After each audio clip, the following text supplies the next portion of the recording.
Hi everyone, and welcome to the video presentation for Module 18. In this video we're going to be talking about diatonic seventh chords. So our goals for this video are to define the term diatonic seventh chords, which we've already done way long ago. Then we'll understand the function of these different diatonic seventh chords. Then the important stuff, which is how to prepare and resolve the diatonic seventh chords in the correct way, and what happens when we use these diatonic seventh chords in a circle of fifths progression.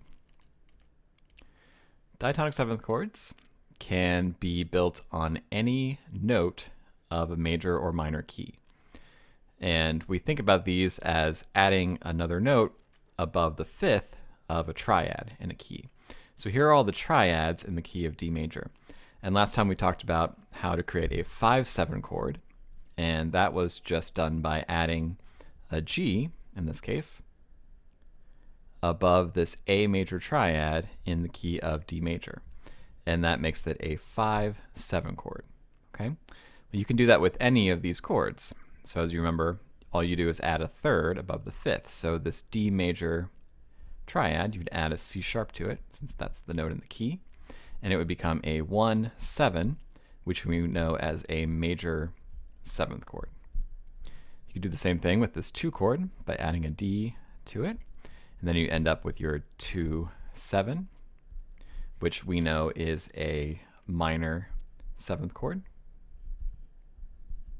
And you could do that for all of these. So add an E to make this a 3/7, add an F sharp to make this a 4/7, add an A to make this a 6/7, and then add a B to make this a 7, and of course, as you remember, that makes it a half diminished seventh chord.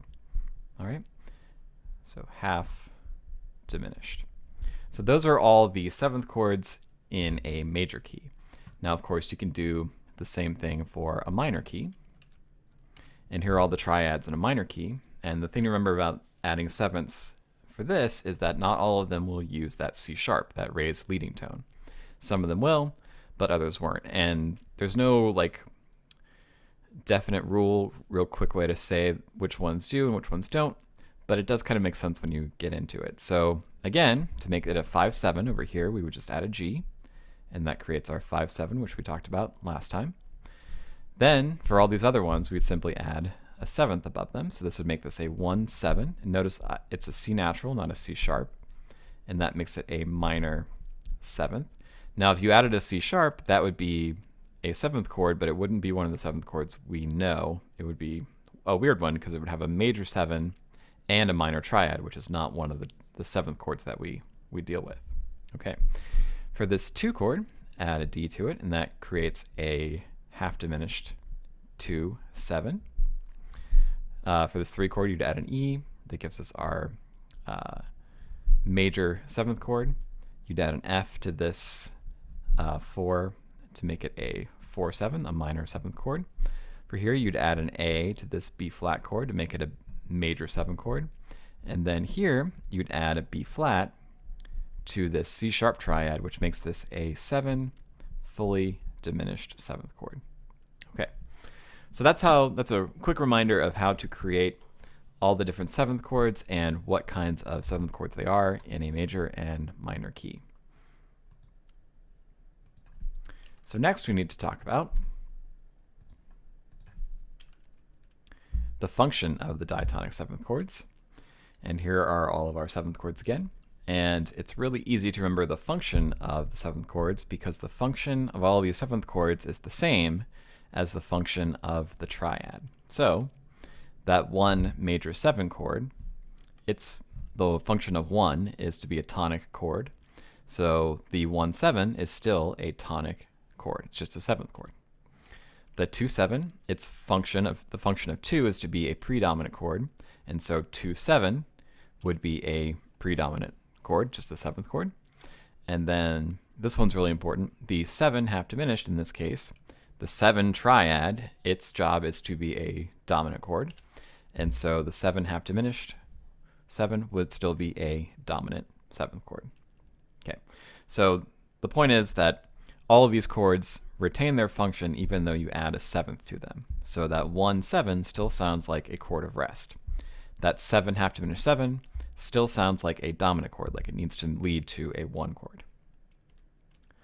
All right, now talking about how to resolve and prepare these seventh chords, they work in a very similar way to our 5/7 chord. And so the seventh of the chord, as you remember, must be created smoothly as a passing tone, neighbor tone, suspension, or appoggiatura. The seventh that we just created must resolve down by a step, and that is probably the most important rule.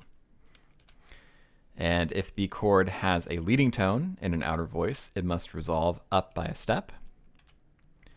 And then all other voices move with the best possible voice leading. So number one rule is the seventh resolves down by a step. That seventh must be created smoothly as a passing tone, neighbor tone, or suspension. And then the if there's any kind of leading tone, especially if it's an outer voice, it should resolve up by a step. And then all the other voices, just like we're used to, move with the best possible voice leading, which just means they repeat tones that are in common between the two chords, or they move by step, or they move in contrary motion. So let's talk about preparing and resolving the diatonic seventh chords. And these two exercises are very similar to what is in the workbook. You'll see that you're given a note. That note will be the seventh of the chord that's given there. So that F sharp is the seventh of this 4 chord. And then over here, this E flat in the tenor is the seventh of this 7 fully diminished chord. Okay, now, like we said, we want to always make sure that we are following the different rules for the voice leading, right? Which is mostly the seventh resolves down by a step. Everything else will move in good counterpoint. And then we're creating the seventh either as a neighbor tone, suspension, or appoggiatura, or a passing tone, one of the 4 ways we talked about how to create the seventh. Okay, so first step is to add the key signature. So D major has 2 sharps. I'll write that in first. Now the workbook will tell you which kind they want. What we'll do for this is we will do a suspension. Okay, and so it's up to you to kind of decide what your chord progression is going to be. So remember, we talked about the function of these 7 chords. So a 4 chord should be followed by a 5 chord, because that's a predominant, and predominants always lead to dominants. And dominant is a 5, so we will use 5 there. And then pick a chord that can lead to the 4 chord. But since we're going to use a suspension, right, we want to make sure that we use a chord that can use the F sharp, because we have to have an F sharp in this chord, since that's going to create our F sharp, that's the 7th. So we need to pick a chord in D major that has F sharp in it. So I'm going to pick the chord, the 1 chord, because that's a D major triad, and that F sharp is going to be the 3rd of the chord. So my chord progression will go 1, 4, 5. Okay, so this 4 chord will be a G major 7th chord, and then my 5 chord will be simply an A chord. Okay, so now we're kind of set up. We've already done our suspension thing. Now we could write in this whole line here, since we know what it has to do. It has to start on F sharp, repeat the F sharp, and then since that F sharp is the 7th, it will just resolve down by a step. So I'll go ahead and do that. And now we've done this part, created the suspension and resolved it. Next thing to do might be to write the bass line, and my 1 chord will have a D in the bass. My 4 chord, it's a G major chord, it'll have G in the bass. I'll go up to it. And then my A chord will have A in the bass. I'll go up to that as well. Okay.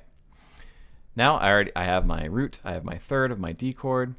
I would like to have a 5th in this chord, and so maybe I will add that in the, let's add it in the soprano voice.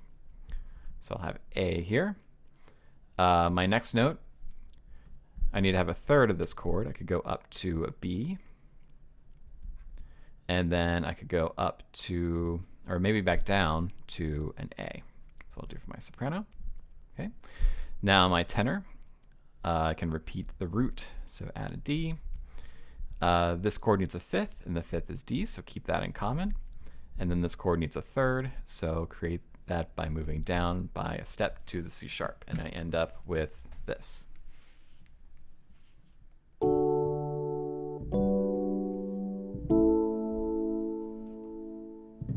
more time.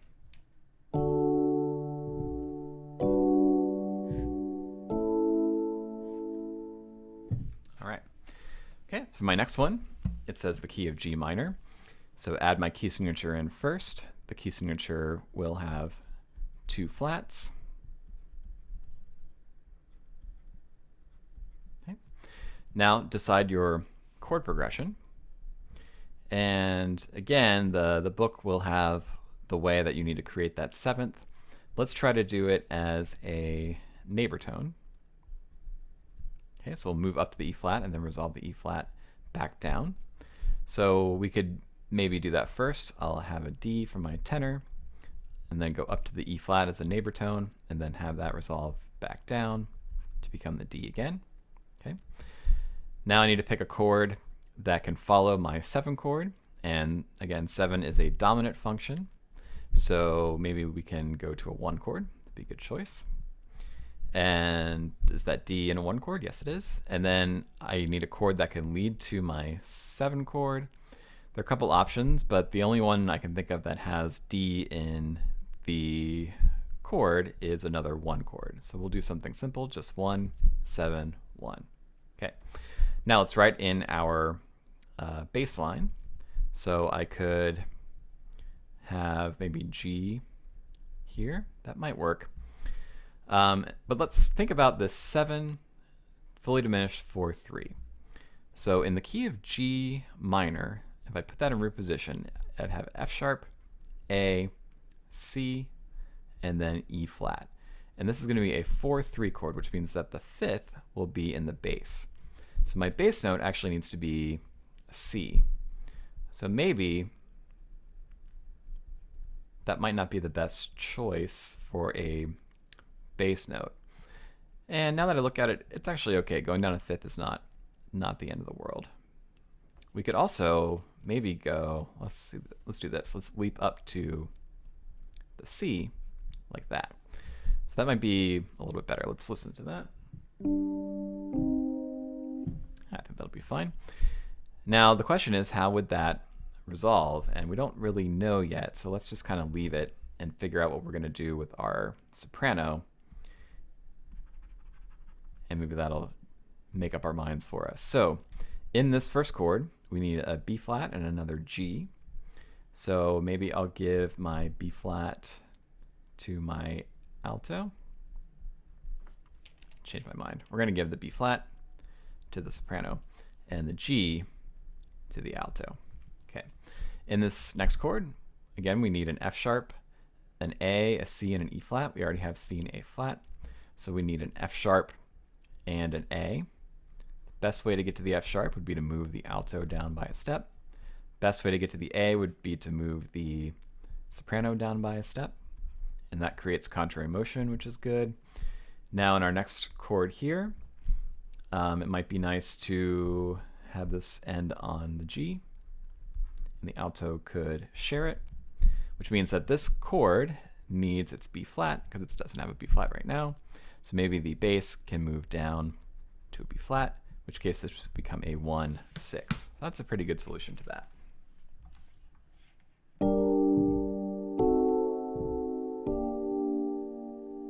One more time with that.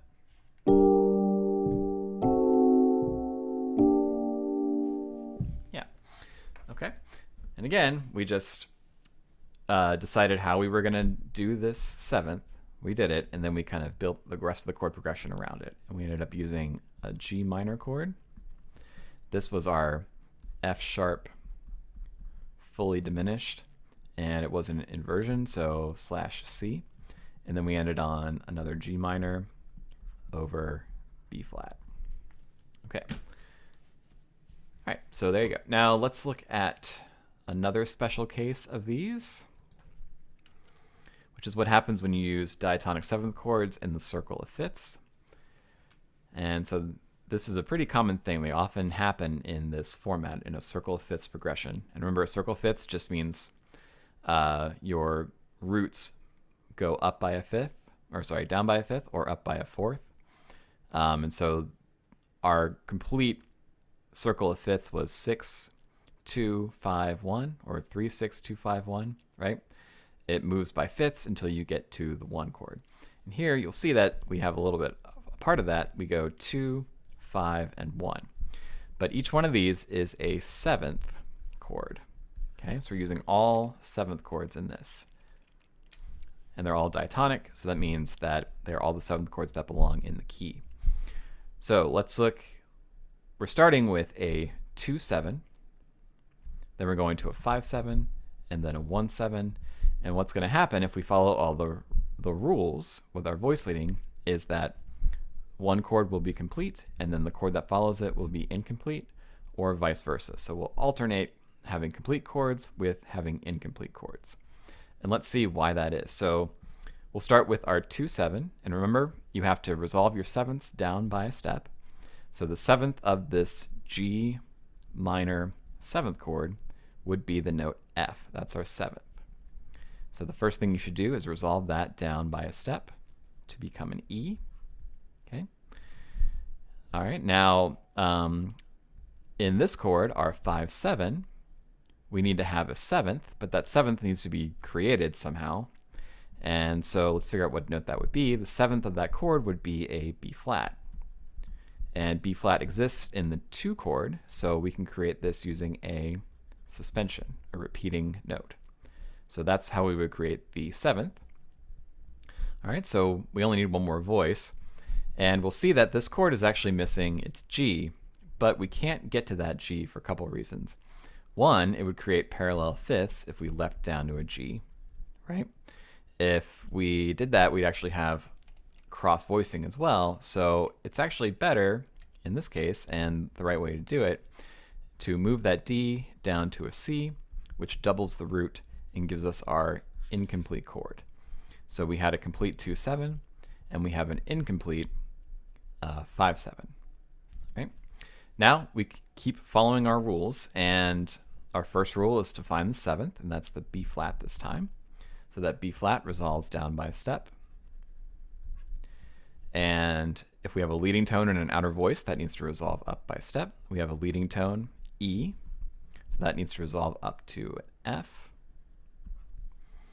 And now we also need a C in this chord because this one can be complete, so we can do that. Now, one thing we did miss is that this should be a 1-7. So the only way to get that is to ignore the rule of the leading tone resolving up by a step and simply repeating it, because that 7th is going to be an E, and the only way to get that is to ignore the rule of the leading tone resolving up. So then we end up with this 2-5-1 progression.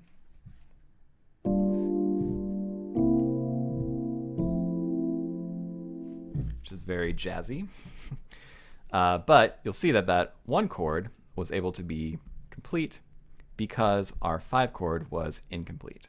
All right, so that's the rule if everything's in root position. You'll have chords that are complete, alternating chords that are incomplete. Okay. Sometimes the chords in the circle progression will be in inversion. And if they are in inversion, if it's a 6-5, then that will alternate with a 4-2 chord. Okay, so let's see why that is. So here we have the same chord progression. I've left off the numbers here, but these are going to be 7th chords. And we end up with, we start with a 2-6-5, which again is our G minor 7th. So following the rules, the 7th of that chord is still F, needs to resolve down by a step. Okay. Now we need to make this a 7th chord, and again we're going to be looking for a B flat. The only way to get that is if we repeat it. So we'll repeat that in the tenor, or I'm sorry, the bass, which makes this have the 7th in its bass. So we've inverted the 5 chord so that it's now a 4-2 chord. And we had to do that because we had to create that that seventh using a suspension. Okay.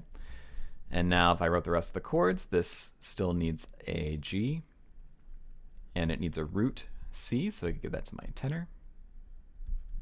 And now if we follow the rules again, that seventh, that B flat, needs to resolve down by a step to become an A. And if you have an A as the bass note for a F chord, that makes it a 6-5. So that means that we've done what we said we were going to do, where we go 6-5, 4-2, 6-5. Then everything else would just follow good voice leading. Again, repeating our E, and then moving down to the F in the soprano. So we'd end up with this.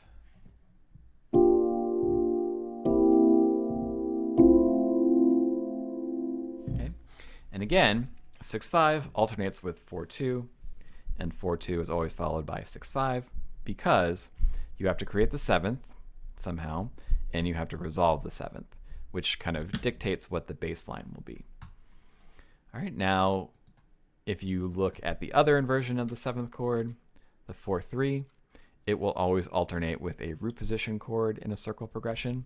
And again, we have the same chord progression, G minor 7, going to C7, going to F7. And let's go through this and follow the rules again. So finding our seventh in our G minor 7, now it's in the soprano, the F, that has to resolve down by a step to become an E. This B flat has to be repeated to become the seventh of this 5 chord. The G will move up to become the third of the chord. Sorry, it will repeat to stay the fifth of the chord. My fault. And then that D, it has to move down to a C to become the root of the chord. There's really nothing else it could do because you can't have it move upwards to become an E because that would double your leading tone. And since leading tones are tendency tones, you never want to double them. So that D should move down to become a C. All right. Now here we have to repeat the E to get the seventh. We have to have our seventh resolved down by a step to an A. And our G needs to resolve down to an F. And then in this chord, we have to keep the C to give our fifth, and we end up with a 4-3 leading to a 7 root position, and then ending on a 4-3 as well. So we end up with this.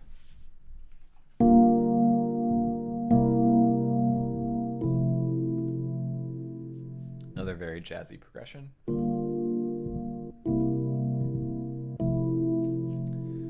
So you can see all we're doing is just following what the voice leading is telling us, which is keeping common tones, so keeping sevenths, keeping notes that become sevenths of the next chord, right?